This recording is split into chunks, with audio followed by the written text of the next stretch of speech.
gotta say something that will change my mind. Gotta give me something, 'cause I'm not blind. And I don't know how to enjoy it.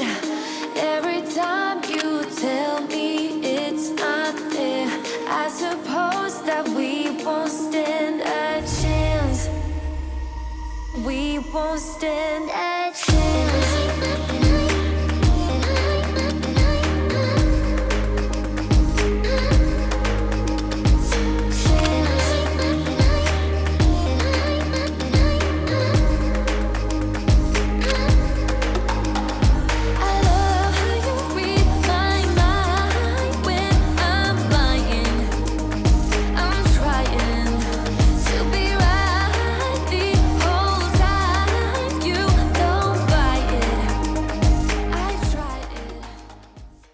I hope you enjoyed those photographs. And before we break this down, I do want to mention I am hosting workshops this summer. I'm going on tour.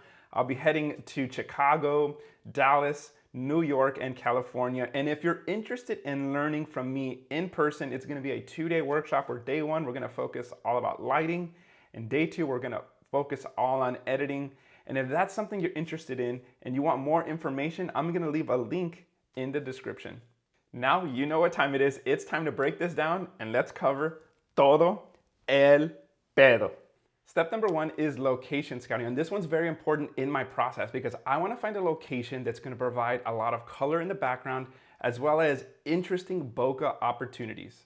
So this location in downtown McAllen was awesome because it was all within the same street and there was different opportunities for color and bokeh all within a short distance, so I can get multiple different looks. And if you don't have a location like this, you can certainly create your own light setup in a completely dark situation. So I'm going to show you a couple of examples where it was completely pitch dark, but I used 2 or 3 lights and some color gels to create my own scene. Now, if that's something that you're interested in learning, let me know in the comment section and I can certainly make that video. Step number 2 is to get the ambient exposure and the camera settings. And the first one I like to set up is ISO. Now, ISO might fluctuate depending on your location and how dark your environment is and how much ambient you want in your scene. So in my specific example, I was using ISO 100 because the environment that I was shooting in was producing enough light where I didn't have to increase it. But keep in mind, yours might fluctuate anywhere between ISO 100, 400, and 800. Now, ISO is going to work hand in hand with the aperture to get the ambient exposure, which is very important. You want to choose a prime lens that can get you apertures like 1.2, 1.4, and 1.8. And there's 2 main reasons for that. Because we're using these low aperture numbers, it's going to let in a lot more light. And that's going to decrease our chances of increasing our ISO. And the reason why we don't want to increase our ISO is that that's going to introduce noise into our image. The second reason is these low aperture numbers is going to produce some beautiful bokeh backgrounds, and who doesn't love bokeh-licious backgrounds? Now that we have our ISO and our aperture assigned, the last one is our shutter speed. Now this one's really important because this one's going to control our ambient exposure in the background. So we have to decide how bright or dark do we want our background to be. So lowering our shutter speed is going to make our background brighter, and increasing it is going to make it darker. So based on your location, you need to decide how dark or bright do you want your background to be. Now in my specific examples, I was using shutter speeds like 60 and 80 and 100, and a lot of people were freaking out because they were like, well, Eli, wouldn't you get camera shake in your images? And there's 2 reasons why I'm not getting camera shake for those specific shots. Number 1, I'm using the Sony a7 III, so it has in-body image stabilization, which decreases the chances of me getting a blurred image because of camera shake. And then number 2, which we're gonna get into in a little bit, is I'm using off-camera flash to freeze the motion as well. So keep that in mind when you're looking at my settings, that I'm freezing the motion and I have in-body image stabilization. So think about and look at your camera to see if those are features that you have. Now, if your camera does not have in-body image stabilization, you are completely screwed. There is no help for you guys. I'm just joking, I'm joking, I'm joking. There's a good general rule of thumb that you guys can follow, and that is you're going to set your shutter speed double or more than your lens focal length, and that will help decrease camera shake in your photograph. So for example, if I'm using a 50mm lens, well, my shutter speed should be 100 or higher to help decrease the camera shake in the photograph. Step number 3 is to add our speed light for fill light. Because in step 2, we were setting up our ambient exposure. If we were to take a photograph, what's gonna happen is the subject is completely dark. And so what we wanna do is we wanna fill light on the subject. And I love using speed lights at night because we're in a low light situation. We don't need big strobes. Now, it's not to say that you can't. I've definitely done it before. And here's an example where I'm using the FJ400s. But come on, I mean, I would rather use a small little speed light where I have a little bit more control of using different power ranges. So something like an 80-watt speed light is gonna work just fine. One of the things to consider is that you can do these night portraits with any speed light brand or any speed light for that matter, but there are some disadvantages to the traditional speed lights. So here I have a Canon speed light, and one of the problems with using something like this at night is that it doesn't have a modeling light. So keep in mind, we're doing night portraits, it's completely dark. Now, depending on your location, of course, your camera might not be able to focus on the subject because it's so dark. And the problem with this speed light is that now I'm gonna have to have an extra person, or I'm gonna have to have a flashlight or use the flashlight on my phone to give me a focus assist so that I can see the subject and my camera can focus.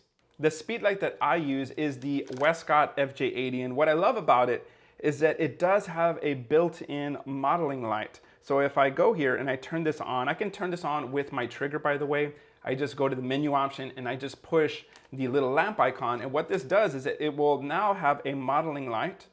So as I'm positioning my light on my subject, this light now on my face is now able to help the camera lock in focus to be able to see the face, get that eye nice, tack and sharp. But also as a bonus is that it's also going to allow me to get a preview of what the final results are gonna look like. So if you're in the market for a speed light, you're probably gonna wanna consider speed lights that have a modeling light because there's a lot of benefits to having that feature in your speed lights. Now that I have the modeling light on my speed light, I'm gonna place it in a modifier because I wanna soften up the light.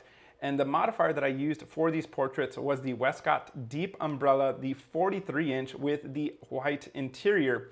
Now I'm gonna place this modifier about 45 degrees to the subject, either camera left or camera right, raised about eye level, angled about 45 degrees for the best results. Now I am a big fan of shadows, so one of the things that I'm always looking for is the shadows on the opposite side of the face. Now, of course, you can place your light in any position that you want, and you can use any modifier that you want.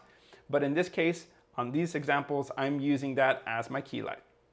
And once I have my key light in position, I just need to figure out the correct power output. Now, because we're shooting low light portraits, our power output is probably gonna be at a low number. So for example, for most of these portraits, I was around power 3 to power 4. Now on my Westcott FJ80, the power range goes from power 1 all the way to power 9, so 9 being the highest and 1 being the lowest. So power 3 was a pretty low number, but based on your speed light and based on how it works with the numbers or fractions, just do some test shots, but probably start off with a low number because we're doing these night portraits, a low light situation, it's more than likely not gonna need that much power. Step number 4 is to add your second light as your rim light. So one of the things that you want to do is you want to slow down and look in your environment to see if you can use light as a natural free light source. Because right now you're probably thinking, Estevato, dude, I don't have 2 lights. What if I just have 1 speed light and I want to just get away with only 1 speed light without having to use 2 lights? Well, in a lot of these examples, I was using my environment because I remember step number 1, I was looking for locations that had a lot of light. So I'm using the neon lights in the environment or the backgrounds to add that natural rim light behind the subject. And the main reason why I want to do that is that's going to help add separation and a nice little pop to the overall image. Now, if you are in a location that doesn't have that, you can now add a second speed light if you have one. And that's the preferred method that I like to do. And you do it in the same process as you did with step number 3. I'm gonna make sure I modify it. So in this case, I was using the Westcott Octa S, the 26-inch. And what I'm gonna do is I'm gonna make sure that I place it opposite of my key light. And this technique is called cross lighting. So for example, if I have my key light positioned, for example, camera left at 45 degrees, I'm gonna put it completely opposite behind the subject, camera right at 45 degrees.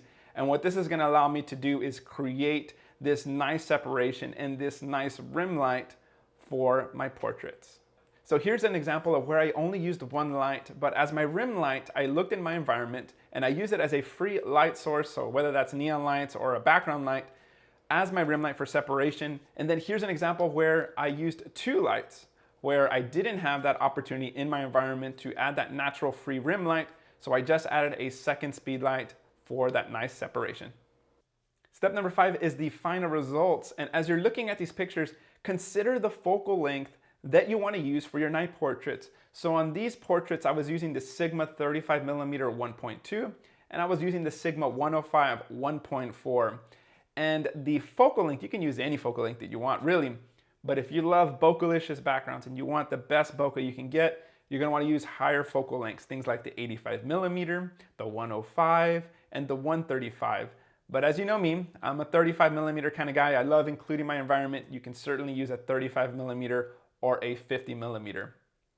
And one last thing I want to leave you all off on is when I'm using the modeling light for these night portraits is that I'm not using that for the final results. The modeling light is only to get focus on the eye. I'm still using the actual flash when I push the shutter button to capture my photographs. Thank you guys so much for watching. And if you guys want links to all of the gear that I used in this video, I'll have it in the description. See you on the next one.